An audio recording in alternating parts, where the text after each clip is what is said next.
여기 근방이라도 한국을 점령해버리겠다며 위협을 하고 있는 중국의 대형 폭력 조직이 있습니다. 그리고 이들은 쪽수만 믿고 그대로 마구잡이로 돌격하기 시작하는데요. 그러나 이들은 돌격 5분 만에 충격적인 경험을 하고 그대로 선체로 굳어버렸다고 합니다. 그렇다면 이들이 대체 어떤 경험을 했던 것일까요? 안녕하세요. 저는 중국 출신의 첸이라고 합니다. 저는 한때 중국 범죄 지하 세계에서 가장 두려운 조직인 헤이쉐후이, 즉 흑사회에 신뢰받는 조직원이었습니다. 전 세계 대중들에게 저희는 어둠 속에서 속삭이는 존재였습니다. 적어도 지하 세계에서만큼은 우리가 왕이었죠. 우리 조직은 광저우의 몇몇 골목길이나 마카오의 뒷골목 도박장만 통제한 것이 아닙니다. 절대 아니죠. 우리는 전 세계 범죄를 저질렀거든요. 동남아시아에서 동유럽, 밴쿠버에서 요하네스버그까지 저희는 모든 것을 손에 쥐었습니다. 태국에서는 불법 카지노를 운영하고 전 구역으로 확장해 나갔습니다. 말레이시아에서는 암시장 무기를 조달하는 쉘 코퍼레이션을 운영했죠. 미국에서는 차이나타운을 기반으로 점점 지하 이권 사업을 점령해 나갔습니다. 이탈리아에서는 항구 경로를 확보하기 위해 현지 마피아 가문을 매수했어요. 한때 야쿠자들이 분쟁 없이 통치했던 일본에서도 저희는 그들의 지하세계 네트워크의 일부를 조용히 침투하여 지휘했습니다. 어떻게 이게 가능할 수가 있었냐고요? 간단합니다. 중국 교민들 덕분이죠. 현재 전 세계에서 중국인들은 어딜 가나 찾아볼 수 있습니다. 심지어 아프리카의 오지 마을에서도 중국인 교민들을 찾아볼 수 있죠. 중국인들은 어디를 가든 조국에 대한 흔들림 없는 충성심, 그리고 종종 저희 흑사회에 대한 충성심을 가져왔습니다. 전 세계의 중국 커뮤니티는 흑사회의 요구를 수용하고 정보를 제공했고, 그 대가로 저희는 그들에게 보호, 고용, 지역사회에 대한 지배력을 부여했습니다. 그렇게 흑사회는 세계를 먹어치운 것입니다. 하지만 그 공식이 무너진 곳이 하나 있었습니다. 바로 한국이었죠. 사실 흑사회에는 한국만큼은 절대로 건들지 말라는 조직 규칙이 있습니다. 이건 매우 이상했죠. 전 세계에서 중국 교민들이 가장 많은 국가가 바로 한국이거든요. 그리고 중국과의 거리도 가까운 만큼 한국을 집어삼키기는 매우 쉬울 게 분명했는데, 도대체 전 세계를 집어삼킨 흑사회가 왜 한국만큼은 집어삼키지 못한다는 말인가요? 그러다 저는 제 흑사회 선배에게 이러한 이상한 규칙이 생긴 이유에 대해 듣게 됩니다. 첸, 한국 놈들은 독종이야. 그들을 절대로 얕보면 안 돼. 2000년대 초반, 흑사회가 인천 차이나타운을 목표로 삼아 서울에 번영하는 나이트라이프와 비즈니스 분야까지 전부 집어삼키려고 했을 때가 있었어. 처음에는 일이 매우 순조롭게 진행됐지. 한국에서 거주하는 중국인들은 우리에게 정보를 제공해줬고, 우리는 무기, 현금, 그리고 최고의 해결사들을 데려와서 순식간에 한국의 이권 산업을 먹어치우려고 했어. 우리는 한국 상인들을 협박하기 시작했고, 의문의 화재를 발생시키는 등 한국을 접수해 나갔고, 다른 국가들처럼 한국도 손쉽게 넘어올 것 같았지. 하지만 한국에서만큼은 전혀 예상치도 못한 이상한 일이 일어나더군. 한국의 시민들은 우리의 협박에 눈 하나 깜빡하지도 않았거든. 그들은 오히려 흑사회 조직원들의 인적 사항을 파악하고 CCTV에 녹화된 비디오를 아무런 두려움 없이 경찰에 넘겼지. 이것은 단순한 용기가 아니었어. 조직적인 저항이었지. 그리고 우리는 이러한 상황은 처음 겪어봤기에 오히려 한국인들의 기세에 주눅이 들 수밖에 없었어. 그러나 경찰이라고 우리를 어쩌지는 못할 거라고 생각했어. 너도 알다시피 흑사회는 지역사회를 장악하면서 경찰들까지 협박으로 매수해버리거든. 당연하지. 흑사회 조직의 전투력은 한 나라의 경찰을 훨씬 상회할 정도야. 군대 정도는 끌고 와야 겨우 우리를 막을 수 있지. 그러나 나는 그때를 절대로 잊지 못해. 바로 한국 경찰의 기동 특수부대가 우리의 본거지에 침투해온 그날을 말이야. 그렇게나 강인하고 존경스러웠던 선배지만 그는 잠시 말을 마친 뒤 공포에 질린 표정으로 다시 말을 이어나갔습니다. 단 5시간이었어. 막대한 조직원 수와 무기들을 가진 우리 흑사회가 완전히 소탕되는 데까지 걸린 시간 말이야. 한국의 특수경찰부대는 망설임 없이 우리의 본거지에 들어오더군. 아직까지도 도대체 어떻게 알아낸 건지 모르겠어. 그들은 새벽에 공격을 감행하여 4개의 도시에 분산된 본거지를 동시에 조정하고 하루아침에 흑사회 한국 지부를 해체해버렸어. 수십 명의 조직원들이 체포되었고 압수된 무기와 현금, 약물이 트럭 전체를 가득 채웠지. 어떻게 이게 가능했을까? 내가 추측하는 바로는 한국의 시민들과 한국 경찰은 하나였기 때문이야. 다른 나라들이 우리를 두려워했을 때 한국인들은 우리를 무시할 뿐이었어. 다른 이민자들이 침묵을 지켰을 때 한국의 시민들은 용기를 가지고 법 집행기관과 협력했지. 하지만 가장 무서운 부분은 나중에 우리가 위협하려던 많은 한국 상점 주인들이 군대에 복무한 경험이 있거나 참전용사 출신이었다는 사실을 알게 되었을 때야. 한국 남성들은 의무적으로 2년의 군복무를 하고 있으며 더 나아가 많은 사람들이 군복무를 하고 있거든. 이들은 얕잡아 볼 만한 단순한 민간인이 아니었던 거지. 이들은 실제 전투에서 훈련된 전사들이었어. 우리가 보복하려고 했을 때 한국인들만큼은 물러서지 않았던 이유도 전부 여기에 있던 거야. 중국 본토의 흑사회 수뇌부들조차 한국을 완전히 떠나라고 명령할 정도로 완전하고 굴욕적인 패배였어. 우리는 유럽, 동남아시아 등 세계 모든 곳을 정복했지만 한국에서만큼은 그냥 진 게 아니라 완전히 지워져 버린 것이지. 그리고 그날부터 우리 조직에 전해 내려오는 속삭이는 전설들 사이에서 한국은 다시는 아무도 감히 손대지 못할 공포의 땅이 된 거야. 지금까지도 말이야. 그랬습니다. 흑사회의 규칙 중 하나인 한국인들은 절대 건들지 말라는 규칙은 이때의 굴욕적인 기억 때문이었던 것이고, 그래서 흑사회는 미국이나 여타 다른 국가들의 코리아타운조차도 건들지 않았던 것입니다. 아무래도 이때의 트라우마는 생각보다 컸던 모양이었죠. 하지만 세월은 많이 흘렀습니다. 한국에서의 패배는 서서히 기억의 그림자 속으로 사라졌습니다. 그 굴욕을 맛본 흑사회 조직원들은 은퇴하거나 사라졌죠. 그리고 젊고 야심차며 글로벌 지배력에 취한 새로운 세대의 조직원들이 그 자리를 대신했습니다. 또한 당연하게도 우리는 더욱 강해졌습니다. 이제 흑사회는 동남아시아 등의 국가에서 정부까지 매수하고 도시의 지하 카지노를 넘쳐나게 했습니다. 동유럽 항구에 대한 통제를 강화하고 캐나다의 약물 경로를 확장했으며 호주의 국회에 꼭두각시 정치인들을 내세우기도 했습니다. 우리는 돈도 많았고 힘도 있었습니다. 우리는 더 이상 원초적인 폭력에만 의존하지 않았고, 그렇기에 이젠 더 이상 한국을 겁낼 이유가 없다고 생각했죠. 그래서 저는 아이디어 하나를 제안하게 됩니다. 바로 미국 내의 코리아타운을 맛보기로 점령하는 거였죠. 서울이 아니라 미국을 공략하는 것입니다. 그때의 경험이 뇌 속에 각인되었던 일부 나이든 수뇌부들은 불편해하며 눈을 피하더군요. 그러나 제 신념은 확고했습니다. 코리아타운은 그저 시작일 뿐입니다. 코리아타운을 접수한다면 조직 내에 뿌리 깊게 박힌 한국에 대한 트라우마는 사라질 것이고, 그렇게 된다면 한국 본토를 점령하는 것도 식은 죽 먹기가 될 것입니다. 현재 한국 본토는 역사상 유례없는 황금기를 맞이한 상태예요. 그들의 지하세계에서 얼마나 많은 돈이 유통되는지 알기나 하세요? 우리가 한국 본토를 접수한다면 흑사회는 이제 아무도 막지 못하는 강력한 조직으로 발돋움할 것입니다. 어쩌면 하나의 국가보다도 거대해질지 모르죠. 확실히 제 주장은 설득력이 있었어요. 한국 문화가 전 세계적인 주목을 끌매 따라 코리아타운도 덩달아 번성하기 시작했고, 수천 개의 한식당, 노래방, 스파, 고급 부티크 등 번잡한 분위기로 많은 돈을 끌어모으고 있거든요. 돈이 있는 곳에는 기회가 있습니다. 특히나 한국 본토에 대한 탐스러운 먹잇감도 우리를 미치게 만들었죠. 한국 노래방 뒤에 지하 도박장을 설치한다면, 그리고 허위 신분증을 가진 조선족 노동자들을 나이트클럽에 몰래 들여보낸다면, 한국 사업주들을 중국 계열사로 천천히 교체한다면 저희가 얼마나 많은 이익을 취할 수 있을지 예상해보세요. 그렇게 작전은 시작되었습니다. 언제나 그랬듯이 저희의 확장 계획은 중국 이민자들로부터 시작되었죠. 우리는 코리아타운을 둘러싼 중국 커뮤니티에 접근했습니다. 많은 중국 교민들이 한국인들과 오랜 경쟁 관계를 맺고 있었고, 요즘에는 한국인들에게 모든 이익을 뺏기는 상황이라 중국 교민들의 한국인들에 대한 반감은 상상 그 이상이더군요. 오히려 좋았습니다. 그들은 저희 조직에게 헌신하기 시작했어요. 그들은 위치 정보 파악을 도왔고, 누가 취약한지, 그들의 약점이 무엇인지를 구태여 묻지 않아도 전부 털어놓았죠. 그 대가로 우리는 호의를 약속했습니다. 한국인들을 몰아낸다면 저렴한 임대료와 일자리를 제공하기로 했거든요. 방콕처럼, 밀라노처럼, 파리처럼 곧 우리는 평소와 같은 압박 캠페인을 시작했습니다. 험상궂게 생긴 조직원들을 이용해 입구를 서성이며 손님들에게 겁을 주었고, 소방 담당자나 식품안전 담당자로 위장한 요원들이 무작위 검사를 수행하며 그들에게 피해를 주었습니다.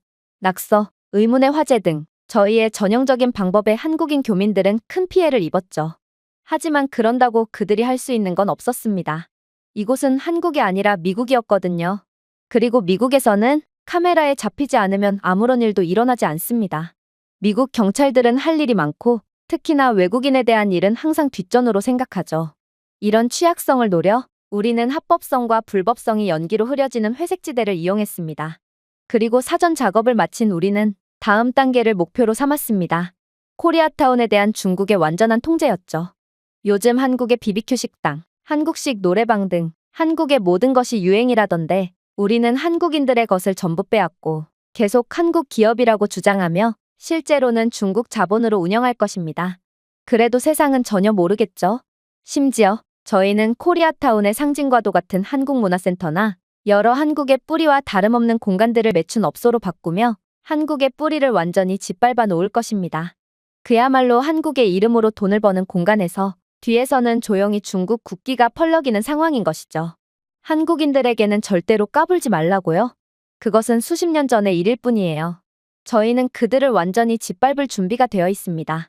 한국인들은 세계를 집어삼킨 저희에겐 아무것도 아닌 존재일 뿐이거든요. 예상대로 활기가 가득 찼던 코리아타운에는 침묵이 찾아왔습니다. 하지만 이번에는 뭔가 다르더군요. 네, 분명 처음 몇 주 동안 코리아타운은 피를 흘렸습니다. 두부 가게에 불이 났고 한 태권도장의 벽이 위협적인 문구로 훼손되었습니다. 한 젊은 한국인 부부의 빵집에서 유리에 총알 구멍이 뚫렸고 한국인들이 세워둔 차들의 타이어에는 구멍이 났습니다. 미국 경찰들은 역시나 사건을 접수하기에는 충분한 증거가 존재하지 않습니다. 도와줄 수 없습니다라는 나태한 반응을 보였죠. 다른 국가들처럼 한국인들도 도망가거나 저희에게 굴복할 거라 생각했습니다. 하지만 저희가 틀렸어요. 그날은 어느 화창한 오후였어요. 갑자기 건장한 한국인 아저씨들이 시비를 걸고 있는 저희 조직원들 몇 명을 그대로 잡아서 끌고 가 버리더군요. 그들은 조직원들을 경찰서로 끌고 갔고 그렇게 끌려갔던 조직원들은 다시는 나올 수 없었습니다. 도대체 이게 무슨 상황인가요? 어떤 강력한 힘이 그렇게나 나태한 미국 경찰을 움직이게 했단 말인가요? 그렇게 몇 명의 조직원들이 더욱 검거된 끝에 저희는 그제야 사건의 비밀을 알게 됩니다. 한국인들은 자신들 스스로를 지키기 위해 경찰의 도움이 아닌 자신들의 네트워크를 통해 영상을 수집하고 있었기 때문입니다. 그들은 CCTV를 설치했고 이러한 CCTV를 바탕으로 저희의 범죄 행각을 모조리 분석하여 미국 경찰이 수사하기 쉽도록 정리한 뒤 그대로 신고를 하고 있었어요. 미국 경찰이 출동을 거부했기에 한국인들이 직접 힘을 합쳐 조직원들을 검거 후 경찰서에 넘긴 거였죠. 그런데 한국인들은 도대체 무슨 수로 그렇게나 잔인하고 폭력적인 조직원들을 잡아서 경찰서에 넘길 수 있었던 걸까요? 이러한 호기심도 잠시, 이에 대한 수수께끼도 곧 풀리게 됩니다. 어느 날 밤 조직원들 몇 명이 동시다발적으로 부상을 당해 전투불능 상태가 되었거든요. 이건 예상치도 못한 상황이었기에 저희 모두는 그저 벙찔 수밖에 없었습니다. 알고 보니 이것도 한국인들의 짓이더군요. 한인사회는 동네 경비대라고 불리는 자원순찰 부대를 결성했습니다. 그들은 무기가 아닌 휴대폰, 바디캠, 무전기, 정밀 조정 장비로 지붕, 골목 모퉁이, 주차장을 가로질러 배치되었습니다. 그러고는 실시간으로 흑사회 활동 지도를 공유했죠. 한국인들은 번호판, 조직원 얼굴 사진, 행동 패턴 및 습관 등을 목록화했습니다. 그리고 중국 조직원들이 한국인 노래방 주인에게 임대료를 요구하며 압력을 가하자 그대로 들이닥쳐 조직원들을 때려 눕혀 버린 거였죠. 그들이 어떻게 주먹 하나로 피도 눈물도 없는 조직원들을 때려 눕혔을까요? 한국인들에게는 감추고 있는 진짜 모습이 있었기 때문이었습니다. 공원 앞을 청소하고 있는 늙은 한국인 할아버지는 베트남전 참전 용사였습니다. 그리고 배불뚝이 식료품점 주인 아저씨는 해병대 출신의 군필자였죠. 안경을 쓴 채로 사람 좋은 미소를 짓고 있는 빨래방 주인은 해군 특수부대 출신이었습니다. 그 외에도 모든 한국 남자들은 군대에 다녀온 위협적인 이력을 가진 사람들이었죠. 그래서였습니다. 저희는 침묵을 두려움으로 착각했고 친절을 나약함으로 착각했지만 한국인들은 겉모습으로 판단할 수가 없는 사람들이었던 거였죠. 결국 군대까지 다녀온 남자들 앞에 조직원들은 속수무책으로 당할 수밖에 없던 거였습니다. 한국인들은 일당백의 강력한 사람들이었고 저희는 함께 활동하는 조직원들의 수를 2명에서 3명으로 늘릴 수밖에 없었죠. 그럼에도 일이 터지고 말았습니다. 3명의 조직원들이 동네 바비큐 가게를 운영하던 중년 한국 남성을 훈육하려고 하면서 시작되었습니다. 그들은 밤이 되어 가게 셔터를 잠글 때까지 기다렸다가 어두운 뒷골목에서 금속 막대를 들고 그를 궁지에 몰아넣었습니다.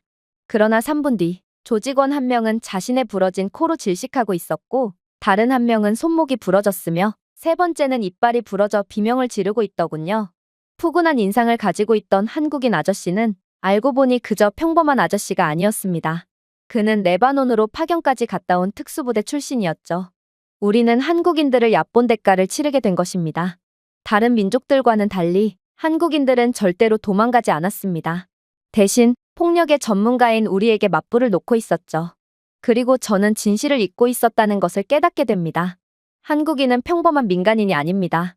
그들은 전부 전직 군인들입니다. 전략에 대한 훈련을 받았고 자신의 몸을 지키는 방법쯤은 터득하고 있습니다. 결국 하늘을 찌를 듯한 사기를 가졌던 조직원들은 예상치 못한 상황에 두려움에 잠식되기 시작했어요. 아무래도 저희는 잠자는 거인을 깨운 모양이었어요.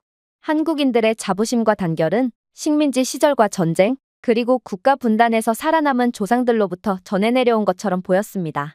결국 한국은 저를 향해 선택을 강제한 셈이었습니다. 이대로 도망갈 것이냐, 아니면 더 큰 무력으로 맞설 것이냐를 말이죠. 당연히 저는 이대로 돌아갈 수 없었습니다. 그리고 기세가 한국 쪽으로 완전히 기울어진 지금 결정을 내려야 했죠. 바로 본격적인 작전에 돌입하는 것입니다. 원래 기세가 완전히 꺾인 원주민들이 도망가거나 항복하고 저희 편으로 돌아선 상태에서 본격적인 작전에 돌입하는 게 일반적인 흑사회의 방법이지만 지금 상황은 너무나도 특수한 경우였고 저는 울며 겨자 먹기로 무모한 수를 던질 수밖에 없었어요. 계속된 작전 실패로 인해 기세가 꺾이자 흑사회의 지도부 또한 전면적인 공격을 승인했고 저희는 이제 코리아타운을 완전히 접수하기 위한 본격적인 작전에 돌입했습니다. 거의 60명에 달하는 병력이 새벽 사이에 무기를 소지한 채로 코리아타운으로 난입했습니다. 그런데 분위기가 조금 이상하더군요. 뭔가 미묘했어요. 누군가가 저희를 지켜보는 것 같은 소름 돋는 느낌이 들었거든요. 그리고 그때 30초 만에 그 지역은 어둠 속으로 빠져들었습니다. 도대체 어떻게 알았는지 저희의 기습 작전을 사전에 인지한 한국인들은 저희를 이미 기다리고 있었고 현지 전력망을 조용히 해킹한 한국인 기술자가 원격으로 전력을 차단했던 거였습니다. 사실 코리아타운에는 이상하리만큼 엘리트들이 많다는 것쯤은 이미 알고 있었습니다. 코리아타운 내의 한국인들은 미국의 명문대학교를 다니거나 공학 분야에서 두각을 드러내는 엔지니어들이 이상하리만큼 많았거든요. 그런데 그들은 책상 위에서 펜대나 굴릴 뿐 아무것도 할 수 없을 거라는 예상과는 달리 예상 밖의 놀라운 활약들을 보여준 것입니다. 아무튼 시야가 차단된 저희는 한국인들에게 각계격파 당하기 시작했습니다. 어둠 속에서 두 사람의 모습이 나타났습니다. 두 사람 모두 검은색 운동복을 입고 있었고 소화기와 섬광탄을 들고 있더라고요. 그것들은 페퍼 스프레이로 개조된 상태였기에 연기를 발생시킴과 동시에 저희의 눈을 완전히 멀게 해버렸습니다. 제대로 도망갈 수도 없었고 숨을 수도 없었어요. 이내 스프링클러가 작동했는데 그것은 물 대신 형광물질을 도포하기 시작했거든요. 이 말은 저희는 어디로 숨더라도 반드시 발각될 수밖에 없다는 것을 의미했습니다. 아니, 숨어봤자 소용이 없었죠. 지하 차고에 숨으려고 했던 조직원들은 한 한국인 건축학과 학생이 이미 건물의 평면도를 출력하고 모든 입구에 열 센서의 움직임 데이터를 덮어놓았다는 것을 모르고 있었습니다. 결국 열 감지를 통해 한국인들은 조직원들이 숨어있는 위치를 정확히 찾아내서 체포했죠. 코리아타운을 들어왔던 입구로 다시 나가려고 했던 조직원들도 일망타진을 당할 뿐이었어요. 열 감지와 페퍼 스프레이 부착 장치를 갖춘 드론은 그들을 계속해서 쫓아왔거든요. 드론은 원래 야생동물 추적을 위해 만들어졌지만 이번에는 침입자를 향해 쫓아왔고 결국 조직원들은 기침을 하고 울고 구걸하며 기어나올 뿐이었습니다. 그리고 입구에서 그들을 기다리고 있던 십수명의 코리아타운 주민들이 마스크, 장갑, 경찰 제출용 증거 패키지를 들고 그들을 체포할 준비를 하고 있었죠. 결국 싸움은 제대로 시작하기도 전에 끝나버렸습니다. 분산된 저희 조직원들 대부분은 매복하고 있던 한국 교민들에 의해 하나둘씩 붙잡히고 말았거든요. 도대체 한국인들은 어떻게 저희의 계획을 눈치챘던 것일까요? 나중에 알고 보니 한국인들은 저희의 모든 비밀 대화와 모든 채팅 로그를 지켜보고 있었습니다. 중국 정보원의 휴대폰에 설치된 해킹된 단체 메시지 앱 덕분에 한국인들은 모든 적의 계획에 실시간으로 접근할 수 있었죠. 현재 미국 명문대학교에 재학 중인 한국의 젊은 소프트웨어 공학도는 앱의 암호화를 역설계했고 그는 매일 해킹한 정보를 코리아타운 내의 지휘실에 전달했다고 했어요. 그리고 군장교 출신의 한국인들은 이를 토대로 완벽한 계획을 설계했던 거였죠. 한국인들은 흑사회의 정확한 공격 계획을 진입 지점과 시간까지 알고 있었고, 저희는 그렇게 전멸할 수밖에 없던 것입니다. 하지만 여전히 이상했어요. 분명 저희를 도와줄 후발대가 출동했어야 했고, 그들이 출동해서 저희를 도왔다면 이번 작전은 이렇게 무참하게 박살나지는 않았을 텐데, 도대체 그들은 왜 지원을 오지 않았다는 말인가요? 저는 너무나도 화가 나서 후발대를 맡았던 창의 뺨을 후려치며 도대체 왜 우리를 버리고 도망갔냐며 몰아붙였습니다. 그러자 창은 충격적인 이야기를 해오더라고요. 그게 무슨 소리예요? 분명 무전으로 계획이 변경되었으니 지원을 오지 않아도 된다고 했잖아요. 저와 함께 있던 조직원들 모두가 그 무전을 들었다고요. 그랬습니다. 한국인들은 훔친 무전기를 조작하여 라즈베리 파이를 사용하여 저희의 암호화된 통신을 해킹했던 거였어요. 그리고 모든 작전을 알고 있던 한국인들은 해킹 무전을 통해 교란 정보를 흘려 저희의 후발대가 지원 오는 것을 막았던 것이죠. 심지어 저희의 통신망을 해킹했던 건 한국인 고등학생이라는 사실이 밝혀졌기에 저희는 그야말로 완전히 경악할 수밖에 없었어요. 한국인들은 고등학생이나 여자들조차 절대로 만만하게 봐서는 안 되는 도저히 종잡을 수가 없는 사람들이었거든요. 그렇게 이번 작전의 실패로 인해 코리아타운에 난입한 60명의 조직원 중 대다수가 경찰로 넘겨졌고 도망친 몇 명도 부상을 당해 더 이상의 작전을 수행할 능력이 없어졌어요. 하지만 최악은 숫자가 아니었습니다. 바로 심리적 패배였죠. 생존자들은 이렇게 말했습니다. 모든 일거수일투족을 예상한 유령들과의 싸움이었어요. 그들은 보이지도 않았죠. 어떻게 민간인들이 엘리트 특공대처럼 싸울 수가 있어요? 저는 더 이상 작전에 투입되기 싫어요. 한국인들이 무서워서 견딜 수가 없다고요. 한국인들은 저희의 트라우마를 다시금 떠올리게 했습니다. 저희는 폭력과 함께 왔고 폭력의 전문가답게 한국인들을 손쉽게 정복할 것이라고 생각했습니다. 하지만 사실 저희는 전쟁을 위해 훈련한 남자들이 설계한 체스판에 들어왔던 거고 한국인들은 게임을 멈추지 않고 저희를 갖고 놀고 있던 것입니다. 저는 한국을 얕잡아봤다가 모든 것을 잃을 위기에 처했습니다. 이번 작전은 제가 밀어붙였기에 시작되었고 만약 실패로 끝난다면 저는 책임을 져야 할 것입니다. 제게는 더 이상 잃을 것이 없었어요. 결국 저는 마지막 승부수를 던집니다. 바로 총을 사용하는 거였죠. 그동안은 총을 사용하며 살상을 일으키진 않았어요.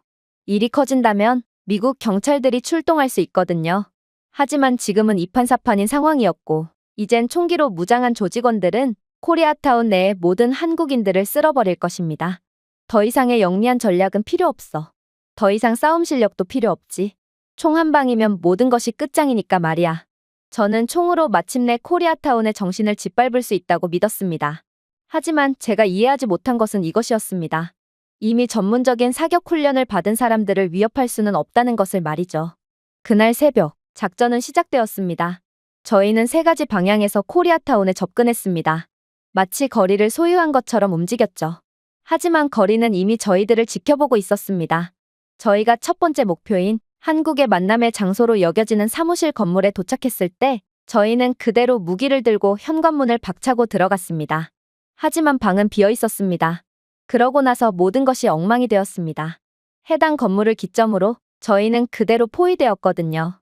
각 건물의 옥상에서는 훈련된 한국 참전용사 및 전직 군인들이 저희를 정조준하고 있었고 다른 엄폐물들 사이에는 갓 전역한 것처럼 보이는 젊은 한국인들이 저희의 심장을 조준하고 있었죠. 그때 저는 깨달았습니다. 모든 한국 남자들은 신병 훈련 중에 전술과 사격에 대해 배웁니다. 그러나 저희 조직원들은 중학교 때부터 총을 가지고 있었다라고 허세를 부리지만 정작 총을 쏴본 사람은 거의 없죠. 모든 조직원들은 이것을 알고 있었습니다. 한국인들은 의무복무로 인해 사격을 잘하지만 자신들은 총을 쏴본 적도 없다는 사실을 말입니다.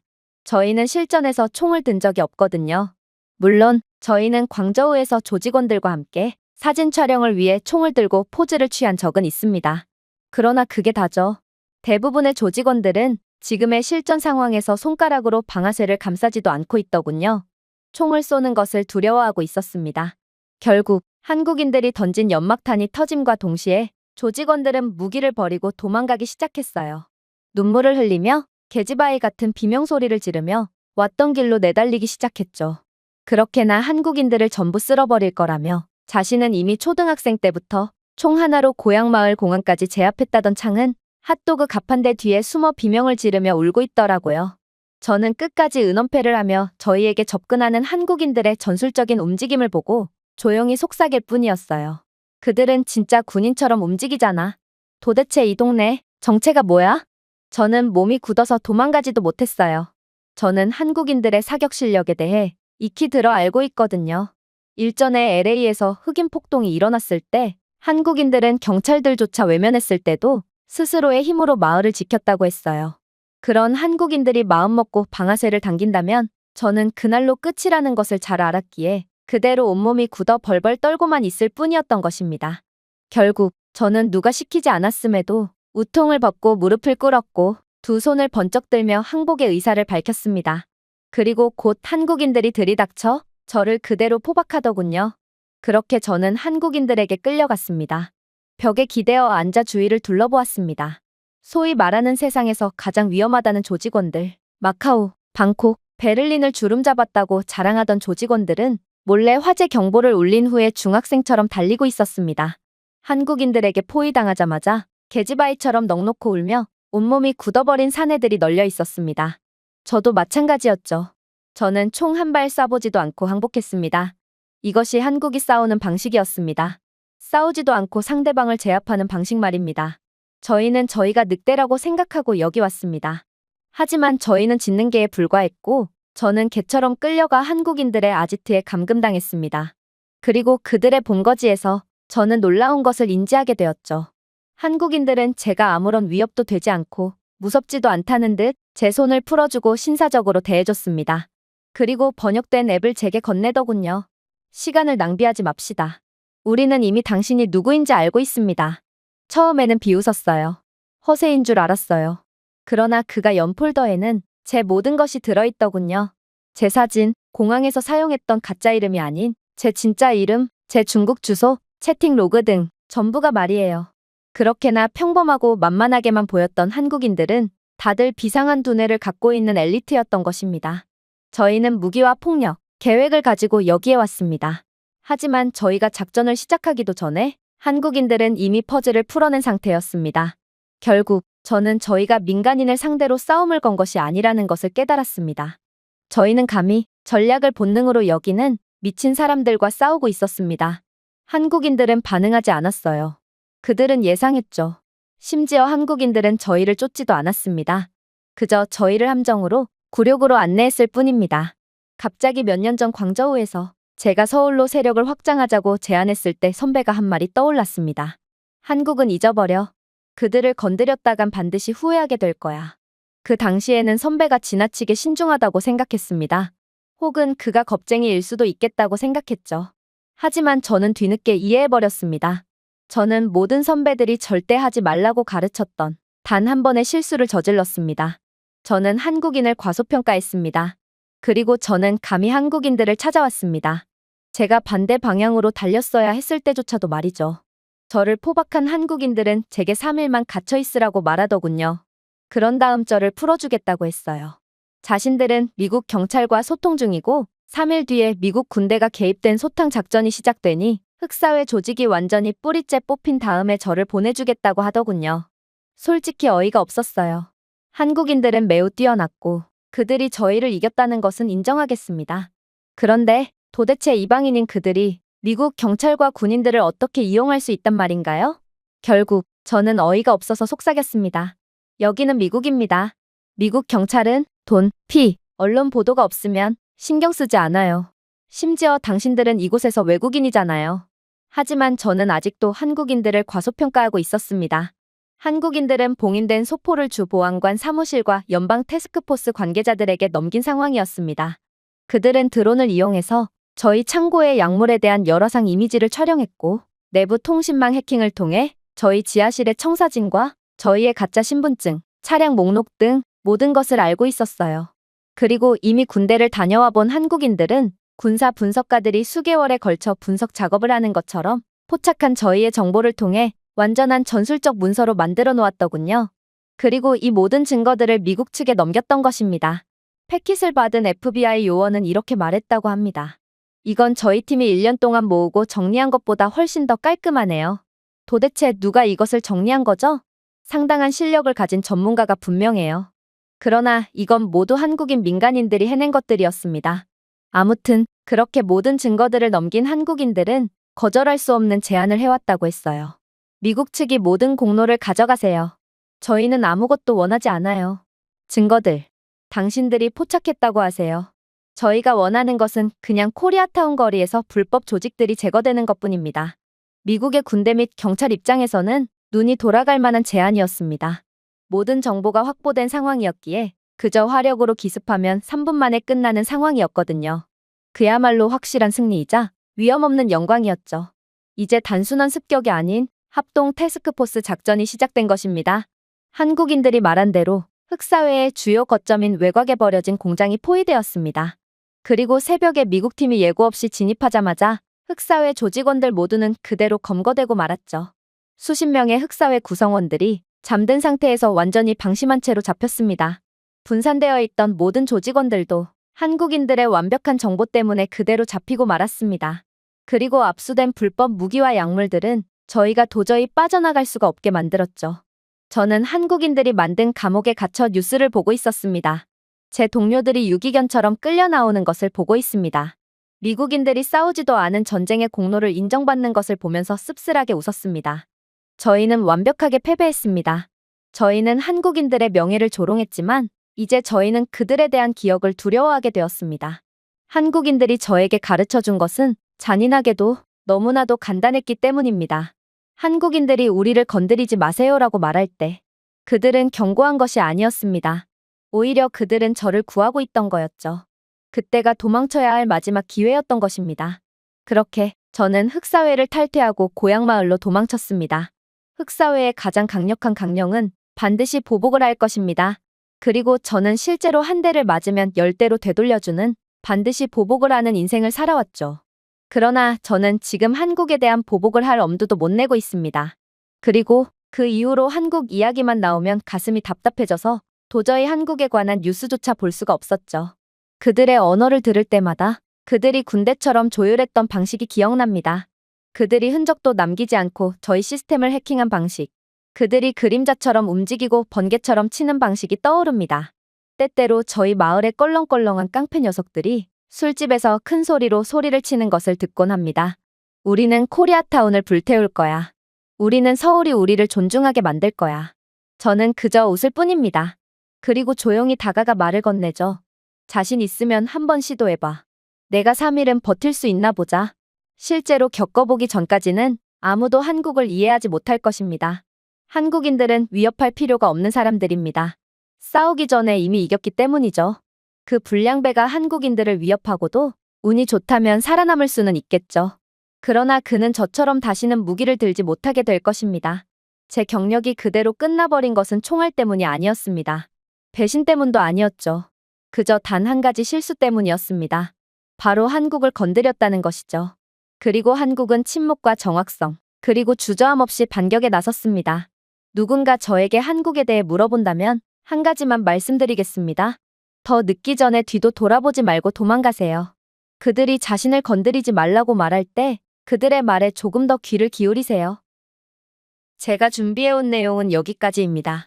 끝까지 시청해주셔서 진심으로 감사드리며 여러분들의 구독과 좋아요, 알림 설정은 영상 제작에 큰 힘이 됩니다. 이상 세모튜브였습니다.